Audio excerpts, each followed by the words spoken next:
como se a maioria fosse. O Estado, de fato, ele é laico, ele respeita a religião de todos, mas não pode ter religião. Ele não pode tomar uma religião para si, nem tratá-la benevolentemente. Não existe religião como oficial tem sido no feito. Brasil. Claro. E quando a gente faz comparativo, teve uma matéria do Palácios, Gabriel Palácios, se não me engano, que é aquele comentarista da Globo News Internacional que mora em Buenos Aires, falando sobre o exemplo da democracia uruguaia. Quem conhece o Uruguai sabe que o Uruguai é um dos países menos corruptos da América do Sul, junto com o Chile. E que é um exemplo de país organizado, de país no qual nós deveríamos nos inspirar em muitas coisas do Uruguai. E lá no Uruguai, objetivamente, não se admite esse debate, essa discussão. O debate tem que ser político e não religioso. Nós não estamos na igreja. Agora, eu vejo muitas igrejas, não é, correndo atrás de dízimo, de arrecadação, de ofertas, não é, ofertas absurdas até, mas não os vejo fazendo caridade. Não os vejo preocupados com os pobres, né? Muito se critica, inclusive, a Igreja Católica disso. Nós temos casos de pedofilia escandalosos na Igreja Católica, não é? Inclusive o próprio Papa critica a sua igreja, né, pela ostentação de dinheiro, não é? Jesus nunca fundou uma igreja. Jesus não disse que tinha que fundar uma igreja para falar com Deus. As pessoas, os cristãos, podem falar com Deus sem a igreja. Não tem que se aderir a uma igreja, não tem que contribuir com dízimo também. E se contribuir com dízimo, ele deve voltar ao interesse de todos. E a gente não vê obras sociais desses tão preocupados com dinheiro e com a acumulação. E escândalos existem muitos, não é, envolvendo estas igrejas que propagam a teologia da prosperidade, né, e que acham que o pobre é pobre por culpa dele, ele é miserável por culpa dele. Quer dizer, o sistema econômico, político, social no qual nós estamos inseridos não tem nada a ver. Eventualmente, a igreja pode sim se manifestar sobre grandes temas, como a guerra entre a Rússia e a Ucrânia, defendendo a paz. É o que o Papa tem feito. Ele não tem tomado o lado nem da Rússia, nem da Ucrânia. Ele defende o entendimento, a paz e o cessar-fogo. Assim como fazem muitos líderes espirituais e religiosos mundo afora. Mas eles não se intrometem. O Papa não se intromete na política da Itália, ou na política da ONU, ou da OTAN, ou da Europa, ou do Brasil. O padre também não é um cidadão, o pastor também não é um cidadão? É, eles são cidadãos. Como mas cidadão, eles podem se manifestar? Não, mas eles não podem confundir a figura que eles representam, né? Não é No púlpito, por exemplo, não deveriam se manifestar, é isso? No púlpito não, na igreja politicamente, não, né? Na igreja não. Como cidadão na rede social, eles teriam esse direito. Mas tem que se fazê-lo, né, de forma comedida, né? E não de forma como se fosse defensor de torcida organizada. E a forma como o Silas Malafaia atacou o Lula, ela é inegavelmente criminosa. Né? Ele atacou o Pablo Marçal aqui esses dias, e o Pablo Marçal o atacou, enfim, trocaram farpas, né? Mas não foi o que aconteceu em relação ao Lula e ao pastor Silas Malafaia. No último 7 de setembro, se não me engano, nós tínhamos no palanque do presidente Bolsonaro um monte de líderes evangélicos, basicamente evangélicos, não tinha ali líderes católicos, não tinha ali líderes judeus. Mas o senhor não acha que o Lula vai usar esse artifício também? De ter no palanque dele pastores e padres? Historicamente, ele não tem usado isso como usa, pelo menos na mesma proporção, na mesma intensidade, com a mesma amplitude que usa o atual presidente. Mas ele criou um perfil promotor, para falar com os evangélicos, mas ele precisa falar com os evangélicos. Porque ele tem uma série de evangélicos o atacando, dizendo que ele vai fechar a igreja. Ele nunca fechou. Nem ele, nem a Dilma. Isso é fato. Ok. Não é? Então, ele tem que mostrar que ele não vai fechar, porque não fechou antes, porque ele vai fechar agora. Não é? Então, essa intolerância, esse discurso de ódio mesmo, intolerante, é o discurso da eliminação do outro. O discurso da eliminação do outro é um discurso fascista, nazista, antissemita, antijudeu, racista. Não é? Então, eu vou eliminar o outro.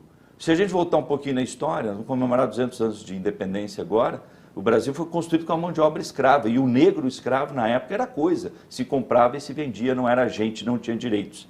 Então, na democracia, eu tenho que respeitar o outro. Eu tenho que respeitar o meu adversário. Para respeitar o meu adversário, eu não posso agredi-lo. salvo em defesa própria. É aquela coisa, não posso matar outrem, salvo em legítima defesa, que é uma exceção à regra.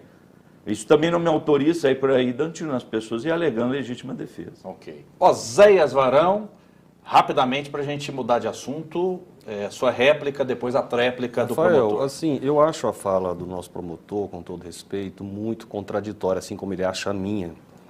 E eu quero, na minha visão, mostrar algumas contradições. O promotor, ele acha, por exemplo, que nós não podemos falar que a nossa luta é uma luta do bem contra o mal, porque nós estamos, assim, desumanizando o nosso oponente.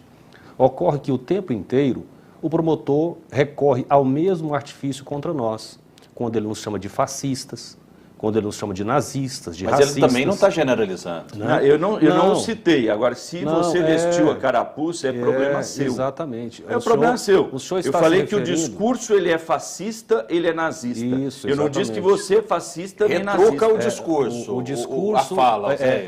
O discurso exatamente Você sempre igual. busca o argumento ad hominem. Ué, porque você não tem argumento. Quem não tem argumento ataca o outro. Você agride, você não defende uma posição. Você promove uma agressão. É por isso que o senhor me acha um nazista e um fascista. Não, eu não disse isso, eu não falei que você era. Ele não te citou. Só um minutinho, até vamos fazer um... Oséias, você foi membro do Partido Socialista Brasileiro.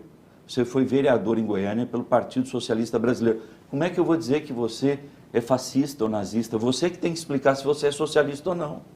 Quem é fascista no governo federal? Quem é socialista? Você é socialista? Porque você participou, você integrou um partido socialista. Promotor, o senhor usa um artifício de desviar o foco da discussão. Eu não vou fazer isso. Não, eu não. Você que é campeão de fazer isso. Nós estamos aqui... Eu queria saber se você é socialista, porque eu não sei o que você é. Eu não vou te responder essa pergunta. Não, eu não sei o que você é. Eu não tenho a obrigação de te responder essa pergunta. Não, você não tem porque você quer fugir dela. Você quer esconder o seu passado, sua história. Mas qual que é o problema de responder? Eu não tenho nenhum problema em responder essa pergunta, só não vou responder agora, porque ele está usando isso para desviar do assunto. Não estou desviando do assunto. Você que está fugindo dele é diferente. Ele nos acusa. Você responde. Eu não fuja dele. Eu não tenha medo. Eu não mordo. Eu não vou entrar no artifício dele. Eu não mordo. Certo? Todo mundo já conhece, as pessoas que me acompanham conhecem o meu posicionamento sobre esse assunto. O nosso debate é sempre no campo das ideias, para a gente deixar muito claro, isso faz parte da democracia. Eu não vou responder porque esse é um artifício, repito, que ele usa para desviar do assunto. Ele cometeu um erro aqui na minha avaliação quando ele desumaniza o lado oponente e acusa o lado oponente de estar desumanizando o lado dele. Certo? Quando ele... Eu não tenho lado, Oséias, eu não tenho lado. Eu votei no Bolsonaro no primeiro e no segundo turno. Nós estamos falando... Eu já votei no Lula também. Eu não tenho lado. O senhor não tem posicionamento. Eu não tenho lado. Eu sou cidadão. Eu tenho direito da crítica. Você que tem lado. Você que tem que casar num lado e não pode enxergar o outro de forma crítica. Eu não estou querendo tirar... A sua análise, ela é parcial. Ela é comprometida, ela é partidária. Quem disse aqui que determinados discursos não devem ser admitidos foi o senhor. Eu estou querendo, eu quero que o senhor, inclusive... Não deve, porque isso é um retrocesso. Eu quero, inclusive... Civilizatório, inclusive. Eu quero, inclusive, que o senhor continue tendo direito de falar o que o senhor está falando. Essa é a diferença entre eu e o senhor. Embora eu ache um absurdo o que o senhor esteja falando, eu quero que o senhor continue falando.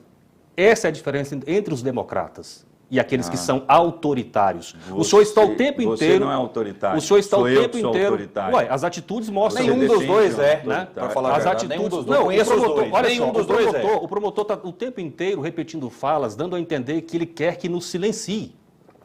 Ele está querendo dizer que os pastores não podem opinar sobre política. Meu Deus do céu, isso é democracia? É isso que a gente chama de democracia? É isso mesmo? Certo? Só o Alexandre Moraes que não pode falar. Pastor é cidadão. Só o Alexandre Moraes que não pode falar. Quem disse isso? Vocês defendem isso, que ele não fale. Não. O senhor não vai encontrar uma fala minha e nem do presidente Bolsonaro falando isso. Turma, né? A sua turma, seu grupo. Essa afirmação do senhor, bolsonaristas radicais. Essa afirmação do senhor não é verdadeira. Então, esse é um ponto que eu queria chamar a atenção para as contradições do promotor. E uma coisa que ele falou aqui que eu achei interessante é o seguinte, ele disse, olha, eu não entendo como é que as pessoas defendem escola sem partido e defendem igreja com partido. Veja bem, escola é um ambiente onde crianças vão estudar, crianças de direita, de esquerda, de centro, crianças filhos de pais religiosos, de pais ateus. É isso que acontece na escola, certo? A escola para todos. A igreja vai quem quer. Ninguém vai numa igreja porque é obrigado. Na sala de aula, os alunos vão obrigados. É essa a diferença de tratamento. Então, uma instituição privada, como é uma igreja, que as pessoas frequentam porque querem, porque escolhem estar lá, as pessoas são livres. Na igreja, as pessoas são livres. Não tem doutrinação na igreja, só na escola que tem doutrinação. Na verdade, doutrinação. promotor, é uma coisa que o senhor não entende. A essência da igreja é doutrinação. O senhor não sabe disso. Não existe igreja... Não, mas a doutrinação na fé, não existe, não na política. Não existe doutrinação igreja. na fé, não na política. Esse é o ponto. Você que amplia e usa a igreja com partido. É porque você não quer só a igreja com partido, você quer escola com partido. Porque Olha a sua escola é a escola da alienação, não é a escola da crítica. Olha só. Você tem um problema com a crítica, você não consegue conviver com ela. Meu Deus do céu. Não consegue. É mesmo. Vamos no campo do argumento. Olha só. Eu estou aqui defendendo o direito dele falar o que ele quiser e ele está dizendo que eu não admito crítica. Meu Deus do céu, de onde ele tirou isso? Mas o que eu quero argumentar, Rafael, é o seguinte. A escola é um ambiente onde a gente tem que, como ele é aberto a todos, ele é um ambiente público, a gente defende que ali não pode, a escola não pode ser usada, por exemplo, para massificar uma ideologia. É isso que nós defendemos. Tem escola privada também, vai quem quer, quem consegue pagar. Exatamente, né? E eu defendo, inclusive, isso. Na escola privada, por exemplo, se eu tiver uma escola confessional, a escola confessional tem o direito, por quê? Porque os pais já colocam os filhos ali sabendo da posição da escola. Se os pais fazem isso, a escola pode ter uma atitude confessional. Vocês querem fazer o mesmo que vocês condenam. Agora, o marxismo cultural, vocês querem fazer a mesma coisa. Agora eu achei interessante. Doutrinar as pessoas. Agora, eu só para concluir, Rafael, é que o promotor é o seguinte, ele quer separar a nossa fé da nossa vida social, da nossa vida prática, entendeu? Isso é impossível. Um cristão, os princípios de fé dele estão intimamente relacionados com a prática de vida dele, em sociedade, inclusive. Então, como é que eu... Esses princípios não são cristãos, então, que vocês defendem. Então, como é que eu vou defender, por exemplo, o direito... Nós cristãos defendemos que as pessoas não podem assassinar os seus filhos no ventre das suas mães. Isso é convicção de fé nossa. E aí nós não podemos defender isso no debate público, segundo o nosso promotor argumenta. Isso é um equívoco, isso na verdade é autoritário. Eu defendo que cristãos, ateus, todos tenham o direito de defender as suas ideias. Você acha que é certo pegar alguém que é vinculado a algum partido e expulsar da igreja? Então, isso é tolerante, isso é divino, aquela fala específica, vamos lá então, aquela fala específica do pastor dizendo o seguinte, olha, eu não quero petista aqui, pode sair da igreja. Isso é errado, não é não, Zé? Sim, claro, eu concordo. Nesse ponto específico, né? Eu acho que isso todo mundo concorda. É absolutamente intolerante. Que é errado, aí. Por exemplo, na igreja pode ter comunista, pode ter socialista, pode ter gente de direita, de esquerda. Isso. É nesse ponto específico. Claro, e nesse ponto eu também concordo com o promotor. Eu sendo pastor, eu sou pastor, na verdade, né? Então eu jamais faria aquilo que esse pastor fez. Mas esse é o ponto fundamental, Rafael. Eu acho que a gente tem que bater. Deixa eu só te questionar. Muitas vezes, os políticos na igreja hoje em dia são tratados, substituem o papel de Deus, as pessoas estão falando mais de política do que de Deus, na sua opinião? Rafael, seja ele o Deus Lula, com D minúsculo, ou o Deus Bolsonaro, só para a gente encerrar esse debate. O que é a política, né? A política é o debate sobre a nossa vida em sociedade e como ela vai se organizar, não é isso? Qual que é o problema disso? Por que isso não pode ser falado na igreja? Mas não, percebe? É um negócio assim, parece que a gente... Mas não está desproporcional na sua visão? Não, pelo contrário. Para falar que está desproporcional é só quem não está frequentando a igreja, porque às vezes a gente acompanha a vida da igreja pelas redes sociais e pela mídia, né? Eu posso afirmar para você com certeza... Você é pastor, na igreja se fala mais de Deus do que do Bolsonaro, do Lula. Que é isso, Rafael. Na verdade, na minha igreja, por exemplo, a gente praticamente não fala do Bolsonaro na nossa igreja, né? E se quando falam, isso obviamente é uma exceção. Eu diria o seguinte, 99% da igreja não é consumido com esses temas. Agora, como são temas polêmicos, é natural que eles apareçam na televisão, que deem evidência, né? Mas é óbvio que... São recortes na sua visão, Claro, então? Claro, com certeza, né? E deixando bem claro o meu argumento, Rafael. Nós temos o direito de participar do debate público enquanto cristãos, inclusive tentando influenciar o debate público com as nossas ideias. Isso é natural e isso é democrático. Ok. Promotor, um minutinho só para a gente chamar a Débora, que tem mais VT sobre isso, promotor. Um minuto para a gente fechar. Olha, eu acho que deveria ser vedado, considerado abuso religioso, assim como há abuso de poder político e econômico, o uso das igrejas por partidos políticos em campanha. Nós sabemos que não são poucas aquelas. Uma coisa é você convidar todos os candidatos a determinado cargo, digamos governador, para que vá lá na sua igreja e se apresente. Até aí eu não vejo problema nenhum. Agora, levar um só e não levar os outros, ou levar um candidato a deputado federal e dizer, ó, nós apoiamos esse aqui, ó, Isso é a partidarização da igreja. A igreja, seja ela qual for, do matiz que for, ela não deve se partidarizar, porque ela é de todos, ela não é de alguns. Ok. Espera aí, a igreja é de todos? É de todos, todos que nela quiserem congregar. Pois é, mas... Você não pode excluir ninguém. De todos os membros. Olha só, De- no Código você Civil... não pode excluir ninguém. no Agora Código- você vai proibir a pessoa de entrar numa igreja, num culto público. Vai proibir? É o seguinte, no Código Civil, a igreja é uma organização de direito público ou privada? Ela é de direito privado, evidente. Mas Exato. então você vai colocar uma roleta na frente da igreja e vai proibir alguém de entrar na igreja. Obviamente que não é assim que funciona. É que na igreja as pessoas vão, mas se é o que você tá- quiserem. Não, mas se a pessoa Né? quer ir, As você vai pessoas- expulsá-la? Não, óbvio que não. Ah, pois Lá- mas é o que estão fazendo aí. Aí, o que acontece? Se você está... A torta olha é só, direito. O pastor disse isso, o pastor errou então. Não, mas peraí, eu já disse isso aqui. Né? Ok. Agora, quanto a isso, por exemplo, porque eu encaro a igreja como uma entidade privada, assim como estabelece o Código Civil. E daí ela pode pedir voto para quem quer que seja. O promotor, Ela deve ser o promotor partidarizada, é o se não seguinte, for um partido porque político. uma igreja é formada Como, de alguns pessoas. aí. Uma igreja, São a igreja é formada de pessoas. Então ela pode ser um Homens- partido político, pedir voto para homens candidato e a Deus. mulheres. Isso não é abuso. Homens e mulheres que são cidadãos brasileiros é que fazem parte da igreja. E esses homens e essas mulheres que fazem parte da igreja, eles têm o direito de se posicionar. É esse o ponto que eu defendo, é a liberdade. Esse negócio de a gente ficar querendo restringir a liberdade das pessoas, dizer o que as pessoas têm que dizer ou não, na minha visão, isso é autoritarismo.